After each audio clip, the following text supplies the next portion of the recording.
Author's note. This story takes place between my novels Jedi Search and Dark Apprentice. It describes the first encounter between Luke Skywalker and the Jedi historian-singer Tionne, who will become one of his most important trainees. The background on Exis Station also ties in with my forthcoming Tales of the Jedi comic series from Dark Horse, The Redemption of Ulick, and Rebecca Moesta's third Junior Jedi novel, Kenobi's Blade. Of course, I hope it stands alone as its own story, too, Firestorm, by Kevin J. Anderson.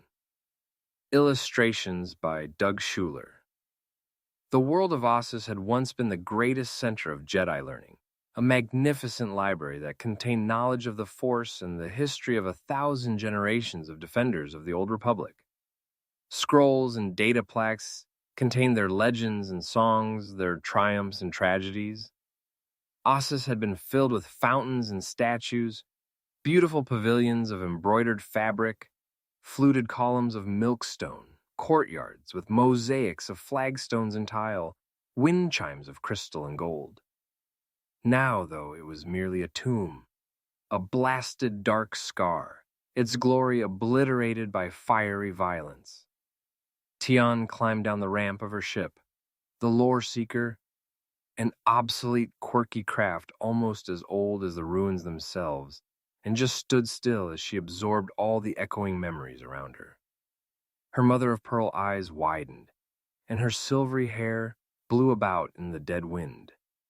She let her imagination swirl with stories that might have been told by ghosts, epic ballads the Jedi would have sung if Ossus had not been incinerated when 10 stars exploded in the Kron Drift 4,000 years before, during the height of the Sith War. Overhead, filling the sky like a brilliant stain, was the incandescent gas of the Kron Drift, now a funeral pyre for this once magnificent information center. Venturing away from her vessel, Tionne saw glassy, hardened puddles around the remains of Cyclopean statues and pillars, slumped from the raging shockwave that had struck this world. Her silvery hair blew about her elfin face in the dead wind. She could smell the burnt after effects that still clung to the breeze like shadows. As she walked, the broken stones and rubble crunched under her small feet. The sight overwhelmed her, and a tear at the magnitude of the loss hovered on the edge of her quicksilver eyes. She stumbled ahead, not knowing where to start. A few fast-moving, lizard-like creatures skittered to shelter. So Ossus wasn't entirely dead? Small life forms often manage to survive no matter how great the devastation. 4 millennia has passed, and the radiation levels had dropped to below immediately lethal amounts, although Tionne might still suffer illness if she stayed here long. She certainly couldn't remain long enough to uncover all the secrets hidden in the rubble. Her glittering eyes scanned the debris, and she walked to where 2 pillars held up a reinforced ornate arch that had miraculously survived the Holocaust. She wondered how many long-lost answers might be buried here, how much more information about Jedi history she could find beneath the broken stones. Learning everything about the great Jedi Knights had been Tionne's driving quest all of her life, and Ossus was a huge treasure trove. The Empire had frowned on remembering Jedi legends, on idolizing the great defenders of the Old Republic, on keeping the flame alive. Before she was born, the Jedi had been slaughtered, all but wiped out. Tionne had lived on a drab imperial world, Rindau, a training station and outpost near the Outer Rim. Though her people did not support the Empire, they had not resisted outright when the stormtroopers came to take over, and thus their civilization had not been punished. In Tionne's uninteresting childhood, she had sought refuge in the ancient stories. Her old grandmother had an archaic, 2-sided stringed instrument, and she would sing legends of the Jedi, heroic stories about Nomi Sunrider, her daughter Vima, and other champions of the Force who had fought and perhaps perished during the Great Sith War. But one night, the Imperial commander had found the old woman telling such stories.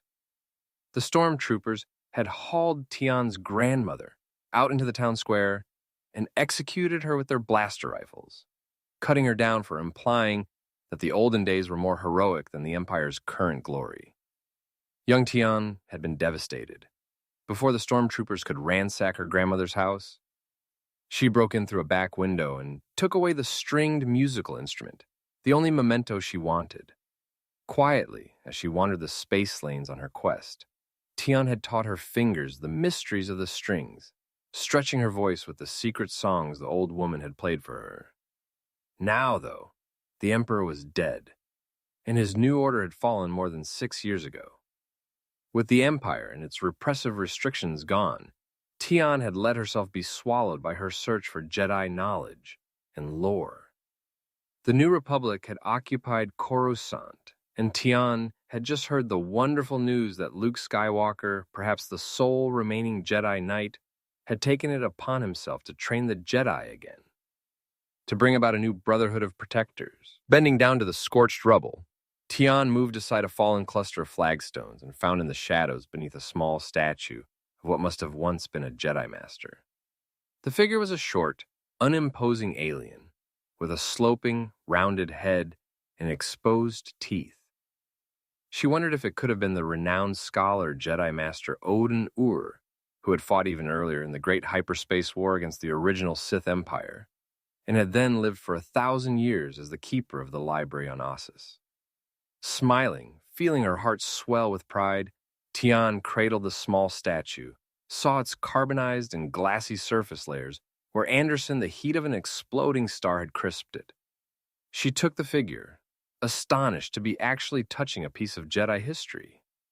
No doubt, if she spent the rest of her life combing through the debris on Ossus, Tionne could find more clues, more information, more vital tidbits of history. The Empire had declared Ossus off-limits, fearing other seekers might discover too much knowledge of the Jedi, but now, perhaps, the New Republic could devote its time to a real excavation, with crews of scientists and historians who wanted to recreate the golden age of the Jedi Knights. Tionne turned back toward her battered and creaking ship. She had found the statue of Odin Ur. That would be enough for now, but she would continue her quest until she knew all there was to know about the Jedi Knights. Yavin 4 was an emerald moon orbiting a huge pastel gas giant, the site of one of the galaxy's greatest battles, home of a former rebel base. Soon, it would become a training center for new Jedi. As he fought his way through the tangled foliage, Luke Skywalker thought that the sheer tenacity of the primeval jungle would prove an even more difficult foe than the Empire itself. Beside him, R2-D2 followed the path Luke chose, grinding his tractor wheels through the underbrush. Finally, Luke stood at the ruins of the great Massassi Temple, its stone steps ravaged by time and the forces of nature, as well as Imperial bombardment after the destruction of the first Death Star. If this moon had been good enough to shelter Princess Leia and her freedom fighters, he thought, it would be good enough for a place of Jedi learning. Luke had already found 2 candidates in his Jedi search, and they had accompanied him here to Yavin 4. Streen, the eccentric old hermit who had lived on Bespin, was a gas prospector who searched the skies for valuable upwellings of Tibanna gas.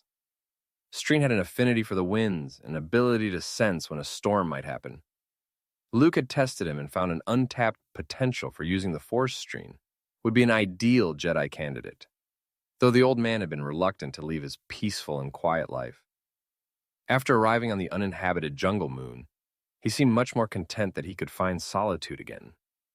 Luke's other new trainee, Gantoris, had wild black hair and a beard, accentuating his fiery eyes and grim temperament. His personality had been forged by living on the hellish colony world of Eol Shah, where a close moon caused tidal chaos, seismic upheavals, and volcanic eruptions. With his untrained echoes of the Force, Gantoris had experienced nightmares about a powerful dark man who meant to lead him down a road to destruction. Gantoris had thought Luke fit that premonition and had tried to kill him, but Luke had survived. Eventually, Gantoris had come with the Jedi Master in order to be trained in the Force. Clearing away the overwhelming jungle and repairing the crumbling temple ruins seemed an insurmountable task. Luke smiled as the thought came to him. Yoda could probably have done it all single-handedly. Luke and 2 hard-working trainees could accomplish it well enough. The 3 men began the hard work of stripping out regrown weeds. Luke ignited his lightsaber, and began hacking away at the underbrush, while Gantoris and Streen cleared fallen rocks and swept away dirt. R2 helped where he could, extending his tiny cutting saw and attacking fibrous creepers. "Glamorous work for a Jedi Knight," Gantoris muttered, tossing a dusty load of stones aside. "I could get a better job as a maintenance worker." "You're not a Jedi Knight," Streen said. "You're just a Jedi trainee." Luke stacked the torn underbrush in a clearing outside the main pyramid while R2 buzzed along, dragging a sledge filled with other forest debris. In the middle of the clearing, Luke used his igniter to set the mound of dead foliage on fire. The heaped pile of burning brands reminded him of his father's funeral pyre on Endor, how Luke had set the fearsome black uniform ablaze. For months he had been keeping himself busy with the menial tasks of setting up his Jedi Academy, because it troubled him too much to deal with the larger issues. Luke Skywalker didn't know how to train Jedi Knights. He didn't have enough knowledge about the ancient warriors, what they had studied, who they had been. Obi-Wan Kenobi and Yoda had begun his instruction, but that had been cut tragically short. Luke now had to discover his own way, and he also needed to find other students. He did have the Jedi holocron, which Leia had taken from the resurrected Emperor a year earlier, and he had the library from the Chunthor, the wrecked Jedi ship he had found in the wilds on Dathomir. It would be enough. Luke vowed to work as hard as he could, to gain knowledge every chance he could so that he might enhance his own training. The Jedi Knights would be reborn, but it would be a long and hard struggle. Tionne went from spaceport bar to trading station to backwater outpost, living by her wits and her skills. She secured jobs in cantinas where she could use the stringed musical instrument she had taken from her grandmother on Rindau. She could sing Jedi ballads and disseminate her passion for the drama of history. Folk tales of how Gav and Jory Daragon had sparked the hyperspace war, or the early training of Vodo Siosk Bas, or how the Twi'lek Jedi taught Danita had been horribly burned while single-handedly fighting the heat storm to defend a small cliff city on Ryloth. She was paid little in credits, but plenty in food and lodging, so she could continue her search. Her main goal in hanging out at such rough establishments was to ask her questions, ply the traders and smugglers into giving her clues about lost Jedi history. Whenever she had completed her repertoire of Jedi ballads, Tionne would ask if any members of her audience had other stories to tell. Many times this simply encouraged some of the drunken male customers to try to lure her to the private chambers in their starships. But Tionne could sense when they were telling the truth, when to signal for the bar bouncers to get them away from her. One night, after her show in an all-species restaurant near one of Ord Mantell's many spaceports, she received a message from a rodent-like alien named Fontarat, a down-on-his-luck scavenger. Normally, Tionne would have been suspicious. Creatures of all different species had attempted to take advantage of her. She sensed, though, that Fontarat simply wished to make a deal, and as she sat down across the table from him, she noticed he was eating the cheapest item on the menu and did not offer to buy her a drink. "This information about the old Jedi Knights?" Fontarat said in a squeaking voice. He had large ears and a pointed face, and close-set eyes like black beads under a furry brow ridge. "How much is it worth?" Tionne regarded him calmly, her pale skin flushing slightly. "Well, don't know. How much is it worth?" she said. "I have some credits, but not enough to make you rich." With one gesture of her delicate, pale hands, she indicated the seedy restaurant. "Would I be working here if I had that kind of money?" Fontarat fiddled with his hands, fast-moving fingers playing with a napkin wipe. He sniffled. "I'm a scavenger," he said. "I need to make money for the things I find. Someday I'll stumble across something that'll make me rich and famous, but right now I'm just trying to get by." Tionne could cerise his sincerity, could see that he wasn't trying to scam her. "Tell me what you found," she said. "'Til be fair, I'll pay you what I can." "It's an ancient city in space," he said. "Exis Station. It's been abandoned for centuries." "Exis Station!" Tionne leaned forward, widening her mother-of-pearl eyes with sudden interest. That was the site of one of the greatest Jedi convocations in history. Nomi Sunrider herself called together the Jedi Knights a decade after the Great Sith War. Fonterot did not appear interested in the details. So, is that worth something to you? I could tell you its location. You can search the wreck yourself for any artifacts, though bear in mind that it's been empty for a long time. Damaged by solar flares. Yes, I'll pay. She scanned her own accounts, determining just how much she could give to this man and still buy enough fuel to get the lore seeker to Exis Station. The amount she came up with was distressingly low. But it might be better if you don't go there, Fonterot said, twitching his nose. She sat up, alarmed. You give me the location, then tell me not to go? Why? Because the Exis Station is at an unstable star, he said. TDO. It's entered an active phase with increasing flares. Over centuries, the drag from solar wind has pulled the city closer and closer to the flares. Radiation levels on board have been lethal for some time now. You'll risk your own life if you go there. All of Exis Station is going to plunge into the sun before long. I don't care, she said. I'm still going. She reached out her credit pad and punched up a number. That's all I have, she said. Give me the location. Fonterot looked at it in dismay, but he didn't seem to have any choice either. All right. I need the credits, even as few as these. He gave her a chip with Navi computer coordinates embedded in it. Good luck. I thought the information was worth more than that. He stood up, hanging his head. Tionne said, Wait. If you go to the New Republic government and give this information to Luke Skywalker, he may also be interested. He'll pay you much more than I can.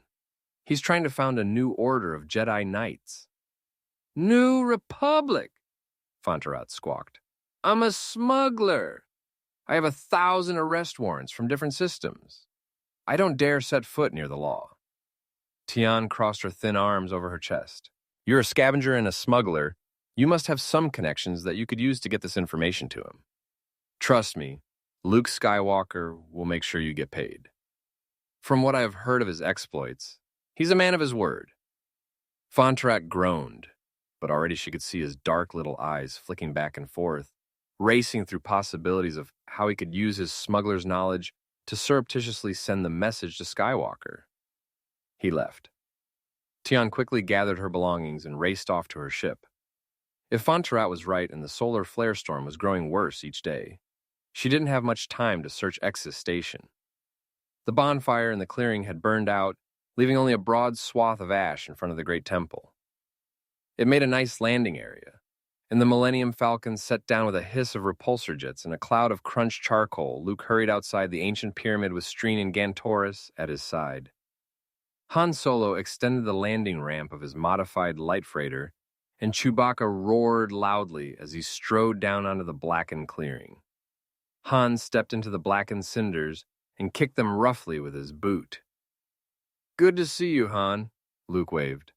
We need some extra muscle for our work here. Chewie groaned and looked down at his own hairy arms. Han laughed and shook his head, tugging down his dark vest. Not me, buddy. I just brought you some supplies. Your sister wants me to make sure you get all the equipment you need. Han looked around and sniffed the burnt air. This is like a wilderness outing. Luke shrugged. A Jedi Knight knows how to cope. R2 rolled up beside him and whistled. With a laugh, Han clapped Luke on the shoulder. Sure, kid. But if you're trying to convince new recruits to stay here, you should roll out the red carpet treatment, not warn them about how much they'll have to suffer. I'll find the new recruits somehow, Luke said. Han pursed his lips. You know, you should test that kid Kip Duran, the one I rescued from the spice mines of Kessel. He's so talented, I'm sure he's using the Force somehow. But he doesn't know what he's doing. Luke laughed. Sure, Han. I'll test him anytime you want to bring him here. I need new candidates. In fact, I've also got to go back to Dathomir, where I can talk to Tenennial Joe and some of the other Force-wielding witches there. Somebody might be willing to come here, red carpet or no red carpet. Han opened the Falcon's cargo bays. He and Chewie worked with Luke, Gantoris, and Streen to remove new power generators, air circulation systems, and food preparation units. Leia doesn't know this, but I've got them programmed for some good greasy Corellian sausages. Han said, cracking open a crate to flash the control panel on a food prep unit. But if you'd prefer something more bland, you can program in plenty of other dishes using raw materials from the jungles right here. Luke smiled calmly. We'll get by, Han. Han brushed a hand across his forehead to smear perspiration aside. Don't you even sweat anymore, kid? Not unless I have to. When they were finished unloading and setting up, Chewie went back to checking out the pre-flight systems on the Falcon, while R2 downloaded a summary of all the holonet reports that had backlogged since their arrival here. Duty calls, Han said. Back to Coruscant. But instead of heading back for his ship, Han Solo hunkered next to Luke on the second level of the Massassi Pyramid. He found a reasonably comfortable spot on one of the moss-covered stone blocks and dangled his boots over the side, wrapping his heels against the time-smoothed stone. I got a strange message from another smuggler, he said. A scavenger named Fontarat. Strictly small time, thinks he's in more trouble than he really is, keeps a low profile. But he passed along a message that you might be interested in some information he has. An ancient space city called Exis Station. He says a great Jedi convention or something took place there. A convocation, Luke said. Yes, Exis Station. I've heard of it, but I don't know much about the place. Well, he gave me the coordinates, warned that the station itself was in danger. He's heard you're a fair man and hopes you'll pay him for the information.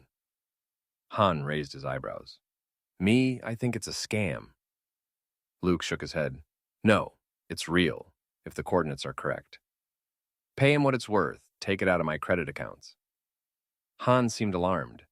Luke, you can't just go trusting people like that. There are more con artists, and pay him, Luke said. If it really is Exis Station, I need to go there. Maybe it can help me with my quest. If you say so, kid, Han said, disbelieving.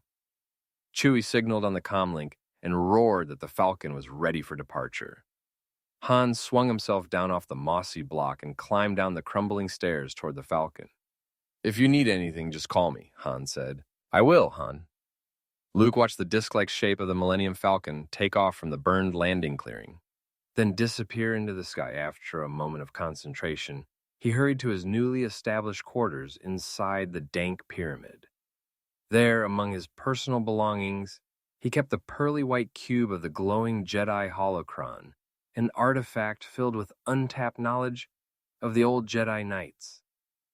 He took out the ancient object and held it in front of him, caressing its sides. This had once belonged to the Emperor Palpatine, but Luke had retrieved it after he had saved Leia. In his final confrontation with the resurrected Emperor, Luke had almost become lost to the dark side.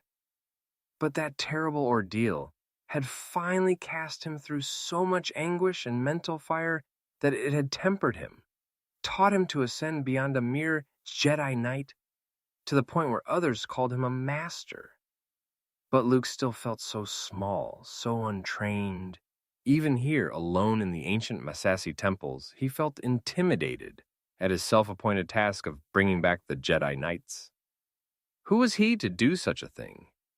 It would take him a lifetime even to begin learning how to train others, but he knew it had to be done. As a young rebel pilot, he had come earlier to these empty temples. At the time, he'd been barely touched by Obi-Wan Kenobi, just started in his path along the Force. He had known little then, understood nothing about how the Force affected all things. Young farm boy Luke had sensed nothing back then, but now that he had more years of practice, more training, and more pain, he felt the ancient Massassi ruins somewhat oppressive, mysterious. They seemed to hold secrets, a dark presence buried deep in the cores of the stones. A coldness he could not explain, but he could not run from it. Yavin 4 was a place that would foster the rebirth of the Jedi. Luke looked down at the holocron, touched its side, and called forth the holographic gatekeeper. The image of Bodo Boss, a small, shrunken alien, arose before him, wispy, shimmering. Luke said, "Show me Exis Station. Tell me what I need to know." The holocron grew brighter, and the image of a giant city in space filled the air in front of him. Luke looked with awe upon the great abandoned metropolis, its sprawling turrets and modules, its starports, its domes, its cargo holds. and he knew he had to go there. When Tionne arrived at Ex's station, the sight took her breath away. She trimmed the solar sails on her lore seeker and cruised closer to the sprawling city in space. Orbiting high and looking down on the plain of the metal-walled settlement, the station had once been a metropolis, a bustling spaceport, a rendezvous point for traders, diplomats, and Jedi Knights.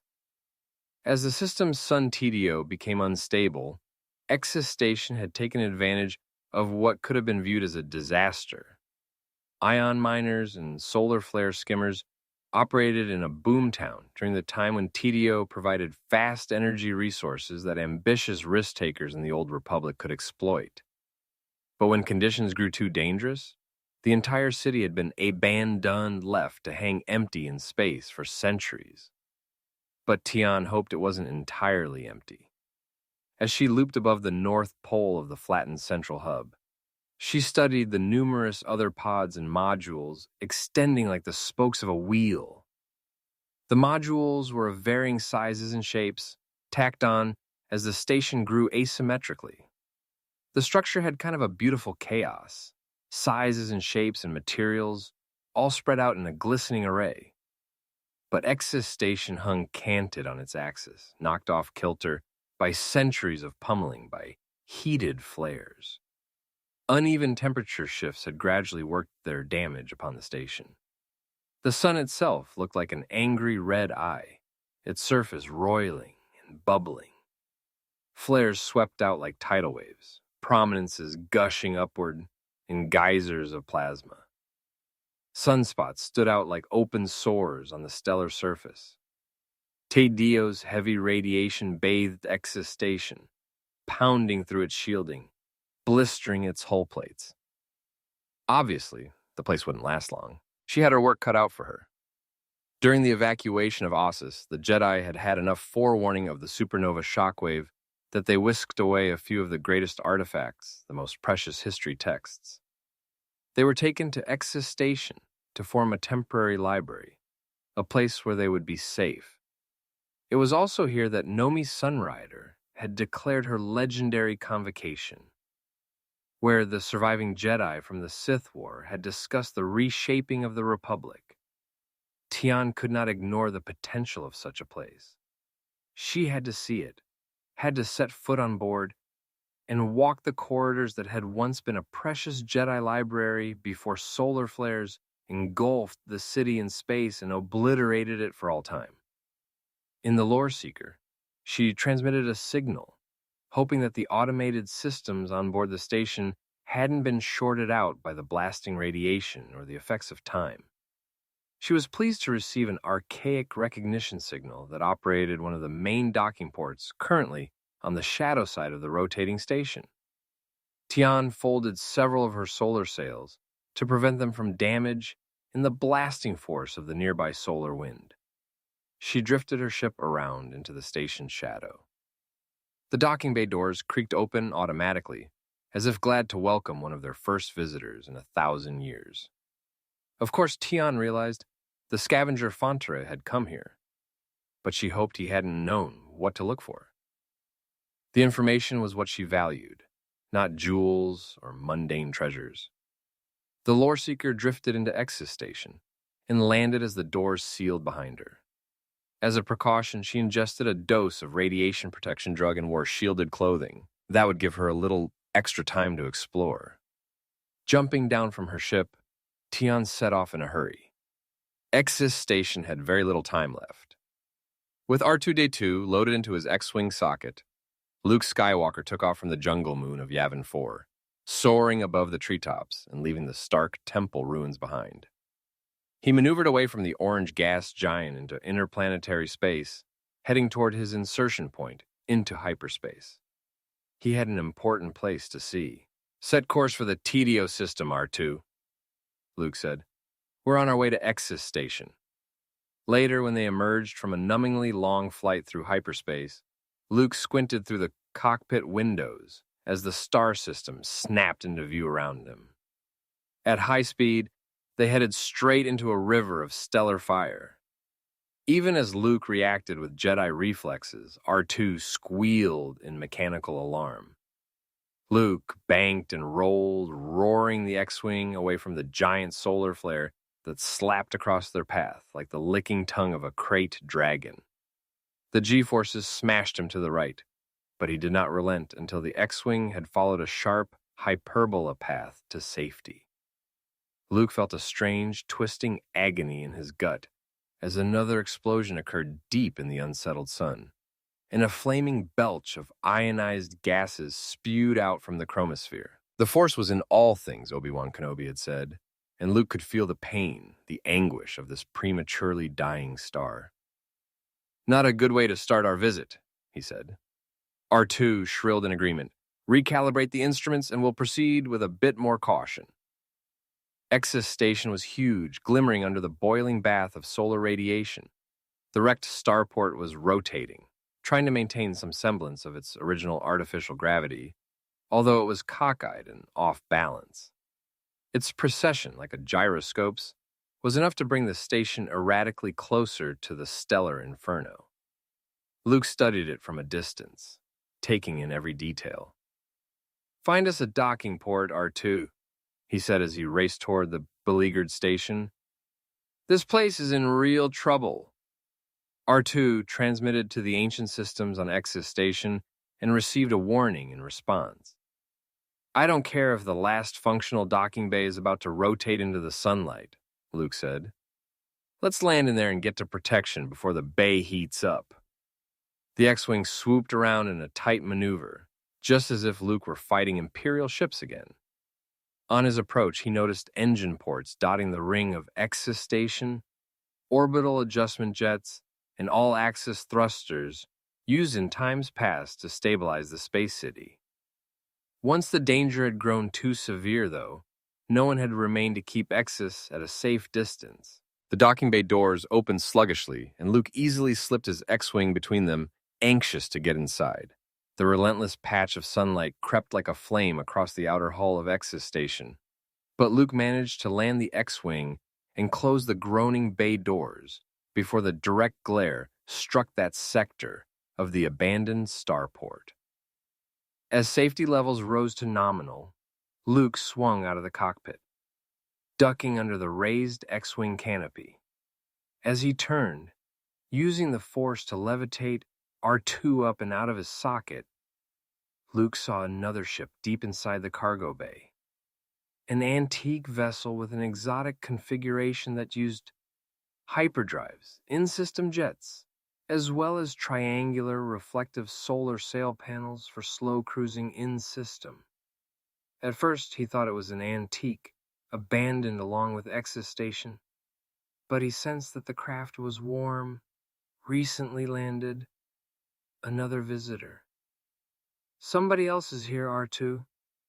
The little droid bleeped in affirmation, though he could provide no information as to the make or ownership of the strange vessel. "Whoever they are, let's hope they're planning on getting out of here soon," Luke said. "Come on, let's take a quick tour and see what we can salvage before it's too late."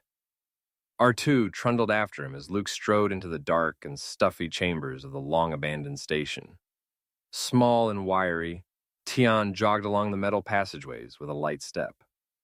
She hurried down the corridors that curved off, vanishing into the distance under the flickering light of intermittently functioning glow panels. Some of the electronics had been ripped out, scavenged by people such as Fontarat.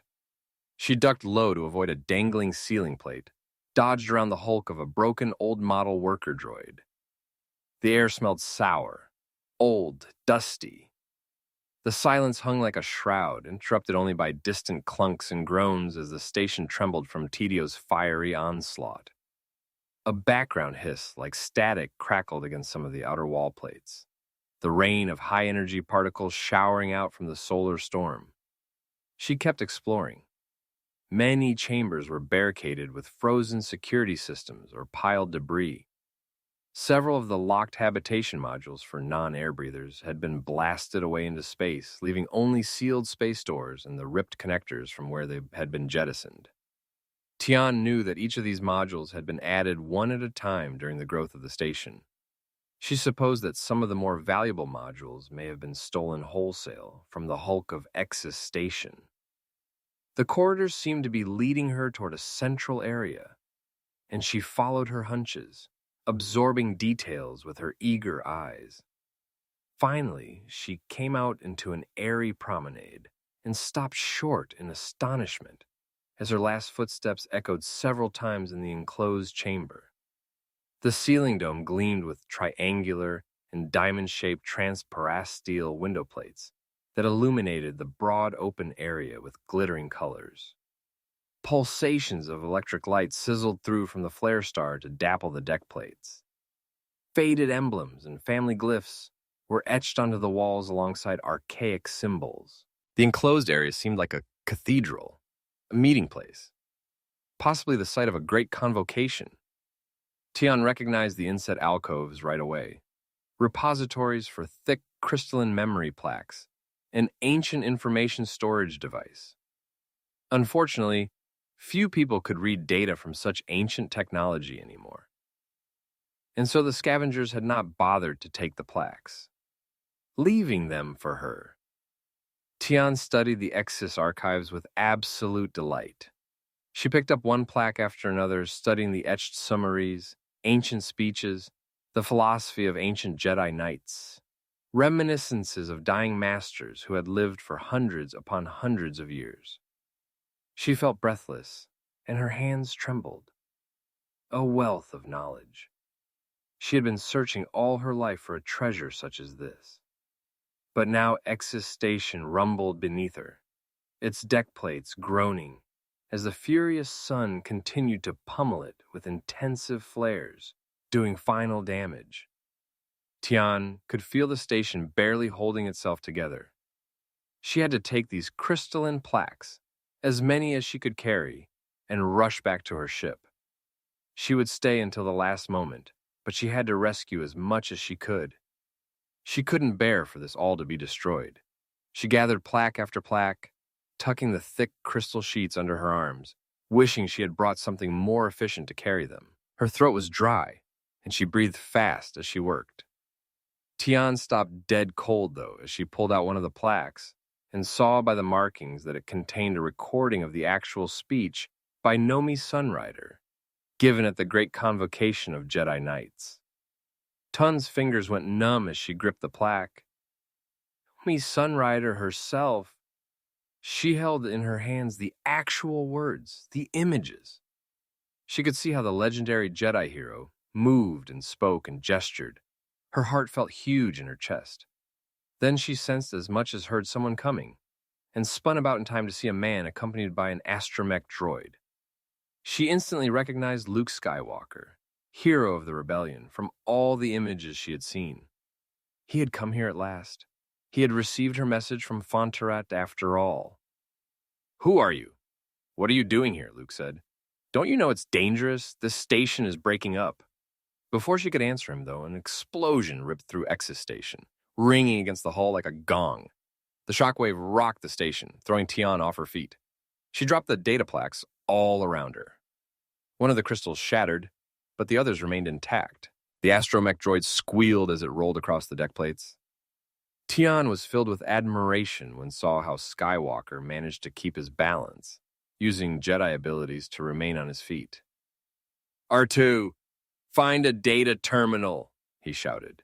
"Jack in and figure out what that was, how great the damage is." He hurried over to Tionne and bent down. "Are you all right? What are you doing here?" She scrambled on the floor, trying to retrieve the data plaques she had held in her arms. "I'm Tionne. I sent a message for you to come here. I thought—" She gasped, trying to catch her breath as she clutched the data plaques against her chest. "I thought since you were training Jedi, you'd want to come here and find the Jedi history. But this whole station is breaking up," Luke said. "We better get off as soon as we can. Then help me carry some of these plaques." Tionne handed him several from her stack, then grabbed more from the archive. She looked sadly at the shattered data plaque on the floor, then held the others more tightly. At least she had saved Nomi Sunrider's speech. R2 hooted mournfully from the wall station as he tried to adapt his circuits to the archaic electronics of Exis Station. Overhead, the ceiling thrummed as if barely maintaining its integrity against the scorching flares. Luke went over to the little droid and saw the readout. "I take it that was your ship in the docking bay," he said over his shoulder. "Yes," Tionne answered. "I named it the Lore Seeker." "Well, it's not going anywhere now, and neither is my X-Wing. One of the stabilizing engines ignited in the Firestorm, and the explosion tore out the door circuitry. Our ships are trapped, and because that section is now under the full solar radiation, we can't even go inside to begin repairs. We have to wait until Exis Station rotates the docking bay back into shadow." Tionne steadied herself as the adrenaline of fear sped her senses, made all the colors brighter, the metal gleam. She listened to the groaning sound of one of the hull plates. "If the station lasts that long," she said. Luke began to say something, then the ceiling gave a strange creaking noise. He looked up, flashing his eyes. With a hissing snap, one of the triangular colored transparent steel panels split from its moldings after thousands of years of strain. In the explosive decompression, Tian's ears popped. Her silvery hair flew about her head in a breeze as the ages-old station air squealed out through the small opening. "Quick!" Luke said, grabbing her arm and accidentally dropping several of the data plaques. "We've got to seal ourselves behind a bulkhead somewhere." R2-D2 bleeped and spun about on his wheels. Luke gestured for Tionne to follow him back the way he had come, a corridor she had not explored. He took charge immediately, but he didn't seem to know exactly where he was going. As the escaping air roared behind her, she ran after him, cradling the precious crystal plaques, wishing she could go back and grab another handful. But the sudden change in stress, points on the hull of Exis Station, had bent and cracked another of the transparent steel windows. Soon, this entire chamber would be uninhabitable, exposed to space. She raced after the Jedi Master, her slender feet skittering on the deck plates. They turned down another side passage where the corridor curved off from the main Jedi library and museum toward the external habitation modules. Luke stopped short in front of a double-sealed airlock door that bore several brilliant markings. Tionne thought she recognized the writing, the language from the Old Republic, an archaic Jedi script. R2-D2 stopped at the intersection of a corridor and twittered to himself as he extended his data connector and accessed another control panel on the wall. Luke Skywalker ignored the droid and ran to the double doors. "If this mechanism still operates," he said, "we can seal ourselves in here, for it goes." His fingers flew over the buttons as if instinctively knowing how to operate the ancient machinery. Tionne, though, felt a sudden chill as she labored to translate the old writing. Dropping her load of artifacts, she threw herself forward, yelling, "No!" just as Luke succeeded in opening the airlock. Claw-like tendrils of high-pressure greenish-yellow mist sprayed from the crack as the door groaned open. Luke staggered back, coughing, unable to breathe. Tionne knocked him out of the way and lunged for the control panel, pounding buttons. She had no idea how to work the system, but she needed to seal the door shut again. The poisonous gas continued to escape. She held her breath, but her eyes burned, blurring her vision. Tears shimmered across her mother-of-pearl irises, but still Tionne fumbled with the system. Finally, with a screech of poorly lubricated gears, the door slammed shut again. Luke staggered back against the wall and slumped down, coughing, trying to catch his breath from the fumes he had inhaled. R2-D2 squealed with triumph, bleeped and flashed his lights. At the corridor intersection, another set of bulkheads came down from the ceiling, closing off the passage from the decompression on the other side. Tionne and Luke were safe from the broken windows in the library now, and the station's own air recirculation systems rapidly drained the poisonous gas Luke Skywalker had inadvertently let into the corridors. Luke used all his remaining strength to catch his breath again. He looked over where R2 stood, wobbling victoriously. "Thanks, R2. You thought faster than we did." Tionne looked at Luke angrily.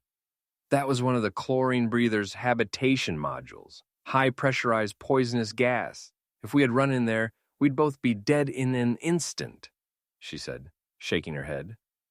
"You're a Jedi Master. Can't you read Old Republic script?" Luke shook his head sheepishly. I haven't finished those studies yet. He took a deep breath and controlled himself from coughing again. In fact, I haven't found a teacher who could show me yet.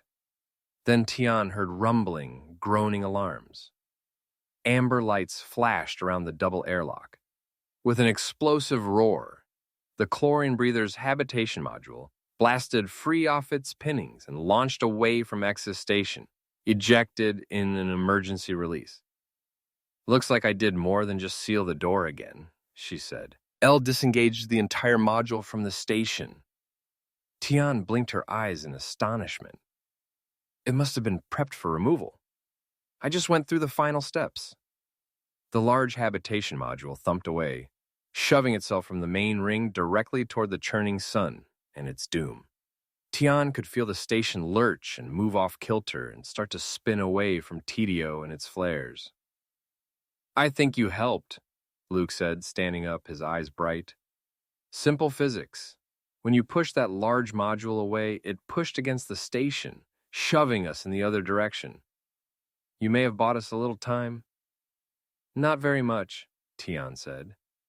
She held the historical plaques next to her, wondering if she would get out of here alive so that she could watch them, see the entire speech Nomi Sunrider had made, and contribute to the New Republic's knowledge of its most precious history.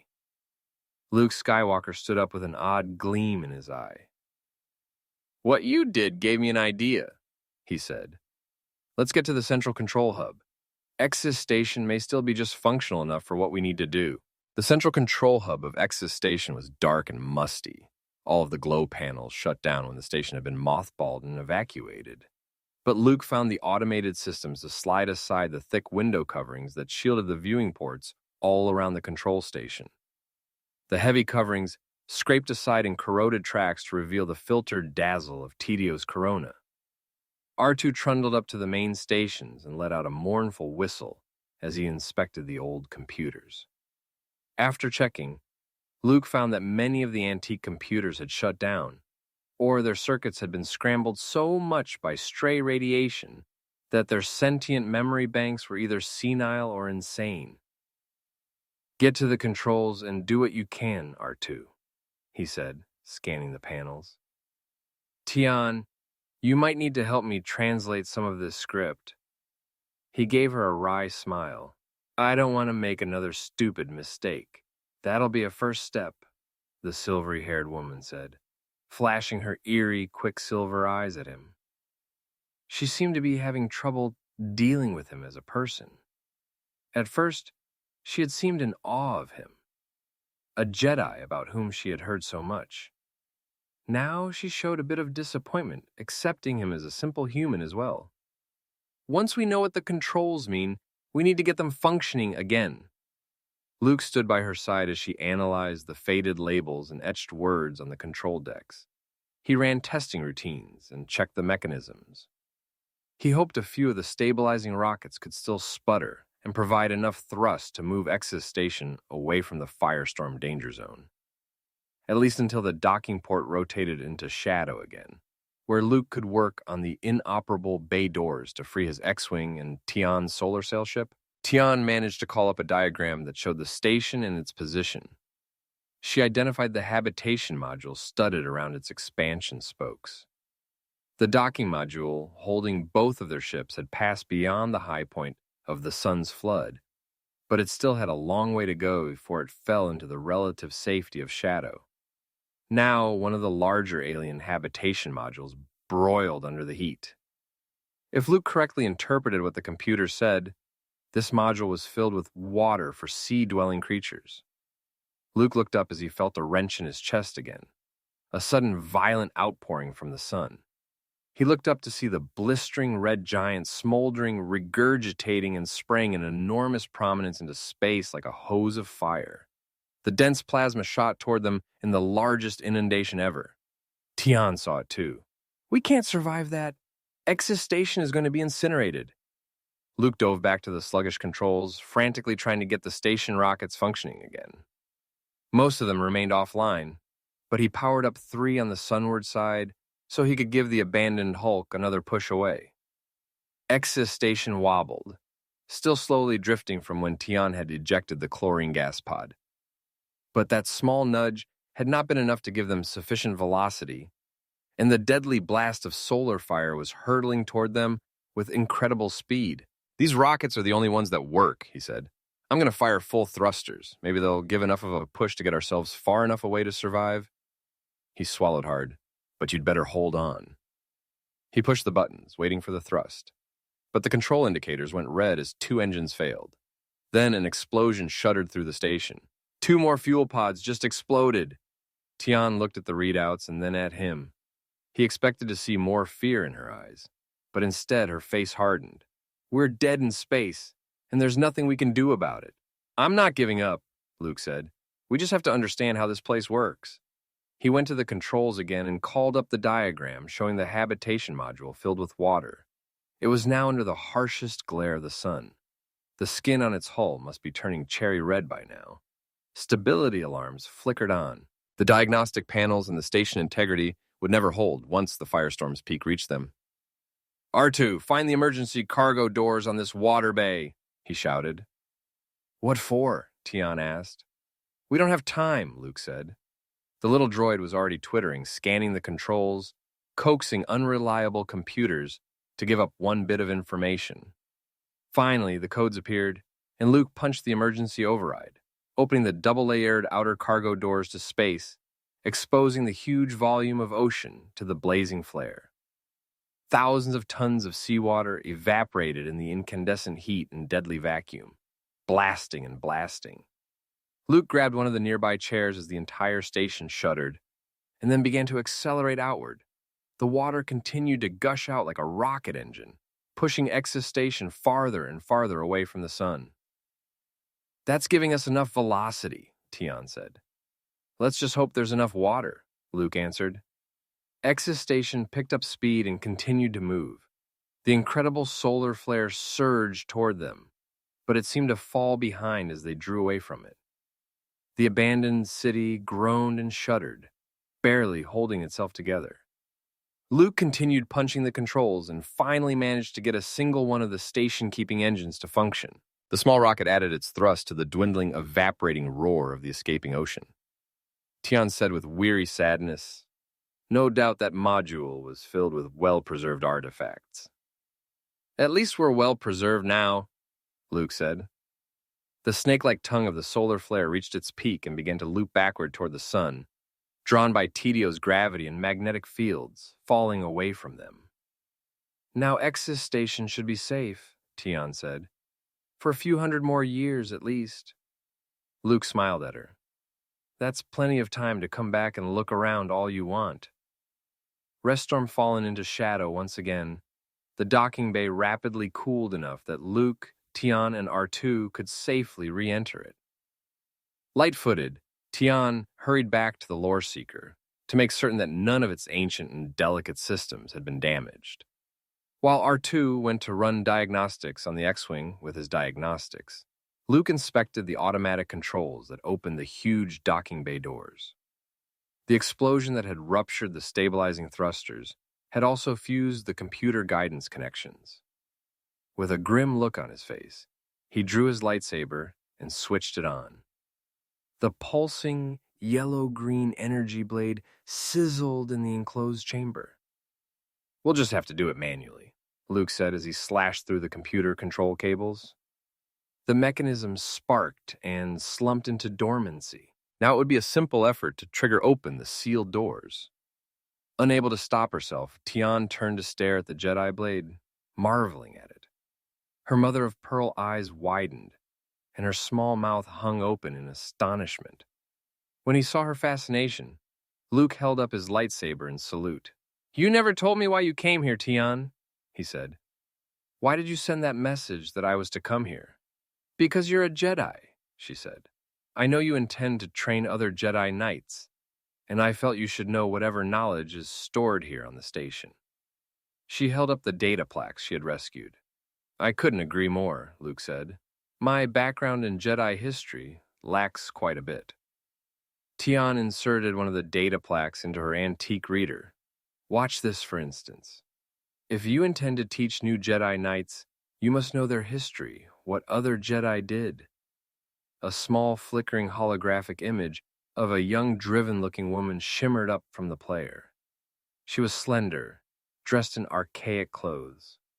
Her hair was tucked back, serviceable, but not styled. She would have had a soft and lovely face, but tragedies seemed to have hardened her, added lines to her expression. Together we have suffered a great disaster, and now comes a time for healing, she said. That is Nomi Sunrider, Tionne whispered. One of the greatest of all Jedi Knights.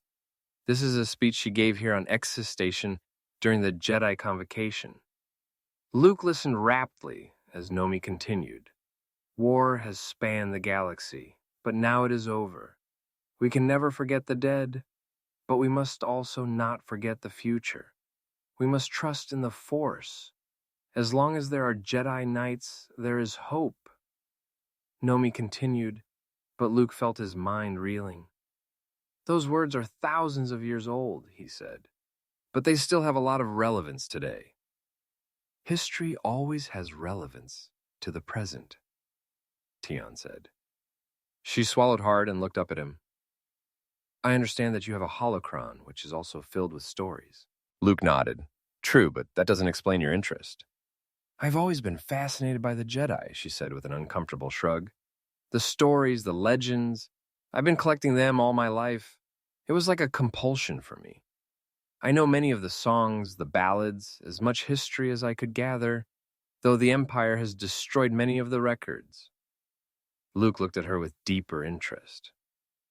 Do you think you could share some of it? Would you be willing to come to Yavin 4 while I set up my Jedi Academy? You can perhaps tell me where I'm going wrong, point me in directions that I should know. Otherwise, I'd have to spend years gathering the same knowledge that you've already found. Tionne stood up straight, swelled with joy. Then she calmed herself and stood with squared shoulders, her chin held high.